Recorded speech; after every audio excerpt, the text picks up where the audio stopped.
ಅಂತ, ಅಥವಾ ಚಕ್ರದ ಬಗ್ಗೆ. ಓಕೆ, ಯಾಕೆಂದರೆ ಇಲ್ಲಿ ನಿಮಗೆ ನೆಕ್ಸ್ಟ್ ಬರೋದು ಏನು ಮೂಲಾಧಾರೈಕ ನಿಲಯ ಬ್ರಹ್ಮಗ್ರಂಥಿ ವಿಭೇದಿನಿ, ವಿಷ್ಣು ಗ್ರಂಥಿ ವಿಭೇದಿನಿ. ಅದು ಏನು ಭೇದನೆ ಅಂದರೆ ಏನಾಗುತ್ತೆ ಅದು ಅರ್ಥ ಮಾಡ್ಕೋಬೇಕು ಅಂದರೆ ಫಸ್ಟ್ ಚಕ್ರ ಅಂದರೆ ಏನು ಅಂತ ಅರ್ಥ ಮಾಡ್ಕೋಬೇಕು. ನಮ್ಮಲ್ಲಿ ದೊಡ್ಡ ಪ್ರಾಬ್ಲಮ್ ಅಂದರೆ ಚಕ್ರ ಅಂದಿದ ತಕ್ಷಣ ನಮಗೆ ಜ್ಞಾಪಕ ಬರೋದು ಸೈಕಲ್ ವೀಲು. ಹೌದಾ?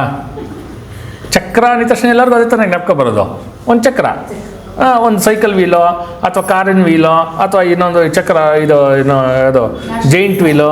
ಓಕೆನಾ? ನ್ಯಾಷನಲ್ ಫ್ಲಾಗಲ್ಲಿರೋದು ಆ ಚಕ್ರ ಅಂದಿದ ತಕ್ಷಣ ಅದು ಬರುತ್ತೆ. ಬಟ್ ಅದನ್ನು ಇನ್ನೊಂದ್ಸಲಿ ಹೇಳ್ತೀನಿ, ಇನ್ನೊಂದ್ಸಲಿ ಮುಂದಕ್ಕೆ ಎಕ್ಸ್ಪ್ಲೇನ್ ಮಾಡ್ತೀನಿ. ಸಂಸ್ಕೃತದಲ್ಲಿ ಚಕ್ರ ಅಂದರೆ ಮೀನಿಂಗ್ ಏನಪ್ಪ ಅಂದರೆ ಒಂದು ವೀಲು ಕೂಡ ಕಾರ್ನರ್ ಇಲ್ಲದೆ ಇರೋದು ಅಂತ, ಮೂಲೆ ಇಲ್ಲದೆ ಇರೋದು ಅಂತ ಚಕ್ರ ಅಂದರೆ